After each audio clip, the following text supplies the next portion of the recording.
کیا آپ جانتے ہیں پاکستان میں ایک امریکی جہاز کو بھی ہائی جیک کرنے کی کوشش کی گئی ہے نا حیرت کی بات؟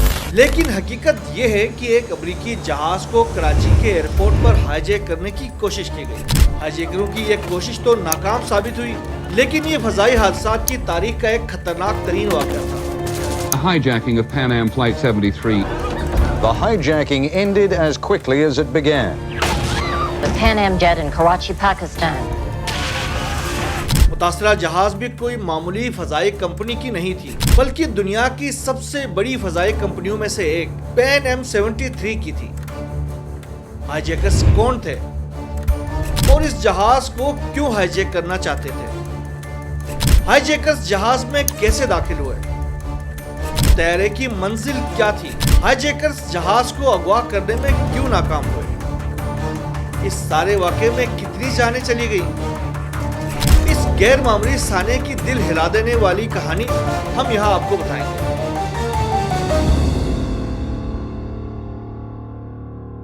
یہ 5 ستمبر 1986 کا ایک گرم ترین دن تھا۔ کراچی کے جناح ایئرپورٹ پر ایک طیارہ اترا۔ یہ امریکی فضائی کمپنی پین ایم کی فلائٹ نمبر 73 تھی، جو ممبئی سے اڑی اور کراچی میں لینڈ کی۔ یہ بوئنگ 747 جمبو جیٹ جہاز تھا، جس میں تقریباً 365 مسافر سوار تھے، جن میں سے 44 پاکستانی تھے۔ باقی مسافروں کا تعلق امریکہ، بھارت، برطانیہ، اٹلی، ڈنمارک، آئرلینڈ اور میکسیکو سے تھا۔ اس جہاز کی اگلی منزل جرمنی کا شہر فرینکفرٹ تھی، جہاں سے جہاز نے اپنے حتمی منزل نیو یارک کے لیے اڑان بھرنا تھا۔ مگر قسمت نے اس جہاز اور اس کے مسافروں کے حوالے کچھ اور ہی فیصلہ کیا تھا، جو اس دن کے ساتھ ساتھ فضائی سفر کے تاریخ کو بھی بدل دے گا۔ ہوا یوں تھا کہ 5 ستمبر کو جو ہی بدقسمت طیارے نے کراچی ایئرپورٹ کو چھو لیا، اس کے لیے خطرات جیسے منہ کھولے منتظر تھے۔ لینڈنگ کے بعد کراچی سے مسافروں کو جہاز میں سوار کرانا شروع کر دیا گیا۔ اب چند منٹوں بعد پرواز روانہ ہونے والی تھی کہ اچانک 4 مسلح افراد فضائی سیکیورٹی اہلکاروں کی لباس پہنے ایک ایسی گاڑی میں سوار ہو کر طیارے کے قریب پہنچے جو ایئرپورٹ سیکیورٹی فورس کی گاڑیوں سے ملتی جلتی تھی۔ ہائی جیکروں کا تعلق فلسطینی تنظیم ابو نضال سے تھا، جو طیارے کو اسرائیل لے جانا چاہتے تھے تاکہ وہاں کسی بڑی عمارت کے ساتھ ٹکرایا جا سکے۔ یہ تنظیم فتح انقلابی کونسل کے نام سے بھی جانی جاتی تھی۔ یہ گروپ اب غیر متحرک ہے، لیکن امریکہ، اسرائیل اور یورپی یونین نے اسے دہشت گرد گروپ قرار دے رکھا ہے۔ 1970 اور 1980 میں اس گروپ پر متعدد حملوں کا الزام لگا۔ خیر، ہائی جیکرز چونکہ سیکیورٹی اہلکاروں کی وردی میں ملبوس تھے، اس لیے کسی نے ان کو روکنے کی بھی کوشش نہیں کی۔ یوں بڑی آسانی کے ساتھ جہاز کے قریب پہنچنے والے حملہ آوروں نے گاڑی سے باہر نکلنے کے فوری بعد فائرنگ شروع کر دی اور فائرنگ کرتے ہوئے جہاز میں گھس گئے۔ ہائی جیکروں نے طیارے میں داخل ہو کر اس کا کنٹرول سنبھال لیا۔ انہوں نے مسافروں کو دھمکی دی کہ وہ کسی کارروائی سے باز رہے۔ ہائی جیکروں کے پاس بندوقیں اور دیگر اسلحہ تھا اور انہوں نے طیارے کے عملے کو بھی یرغمال بنا لیا۔ یہ انتہائی پیچیدہ صورتحال تھی، کیونکہ طیارے میں موجود مسافر، عملہ اور ہائی جیکروں کے درمیان کشیدگی بڑھ گئی تھی۔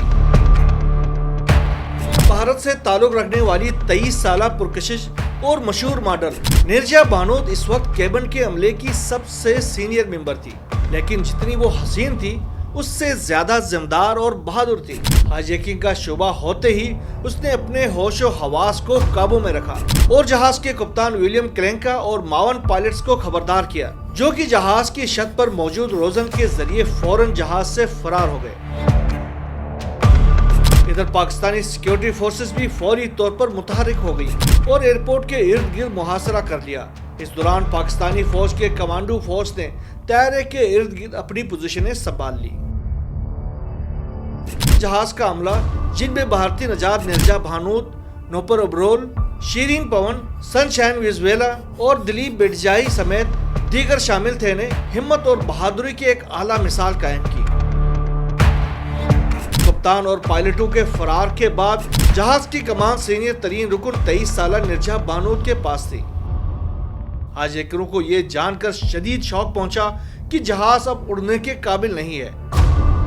हाईजैकरों से मुज़ाकरात किसी अमरीकी या पाकिस्तानी ऑफिसर की बजाय पैन एम पाकिस्तान के सरबराह विराफ दारोगा कर रहे थे।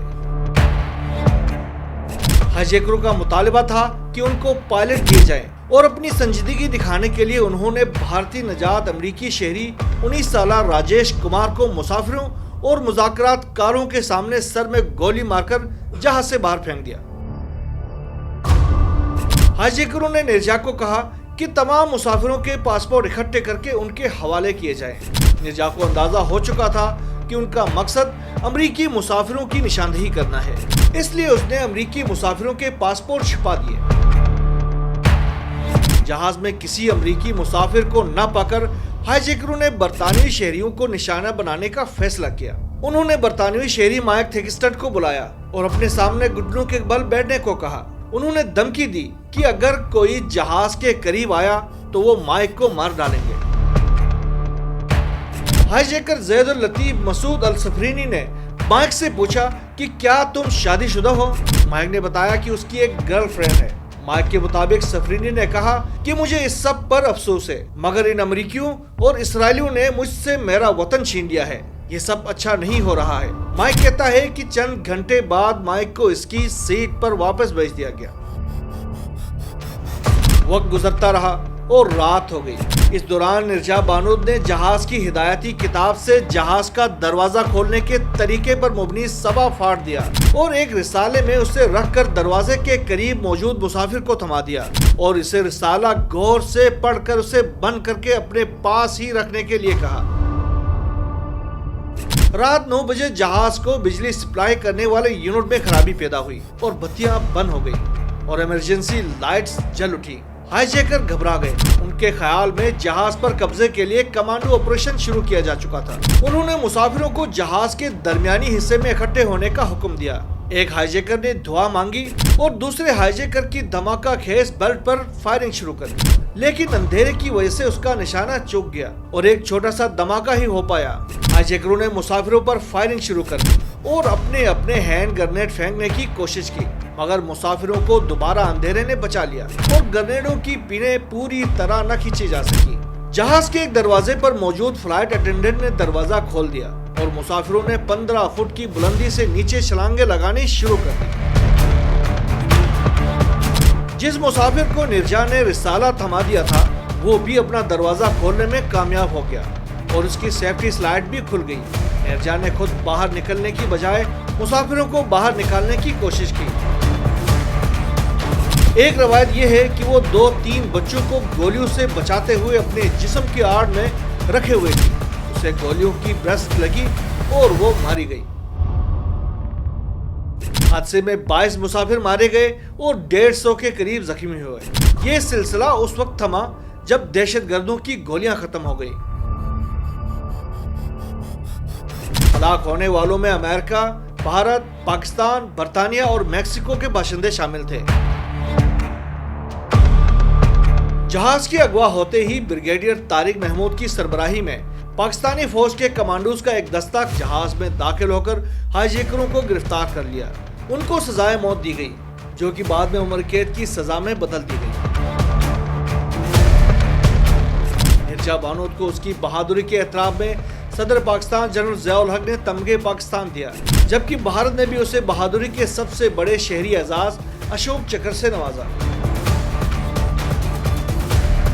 धोखेबाज नाकदीन की जानिब से पैन एम कंपनी पर यह इल्जाम लगाया गया कि किसी सीनियर शख्स को हटाकर मुसाफिरों को नातजुर्बेकार अफराद पर छोड़ना एक गलती थी और वो बहरी रवायात याद दिलाई गई जिनमें कप्तान वो आखिरी शख्स होता है जो कि डूबने वाले जहाज को छोड़ता है। पैन एम एयरलाइन का मौकफ ये था कि ये कंपनी की पॉलिसी थी कि जहाज को ऐसे हालात में उड़ने के काबिल न रहने दिया जाए। इस वाक़े पर भारत में एक फिल्म भी बनाई गई।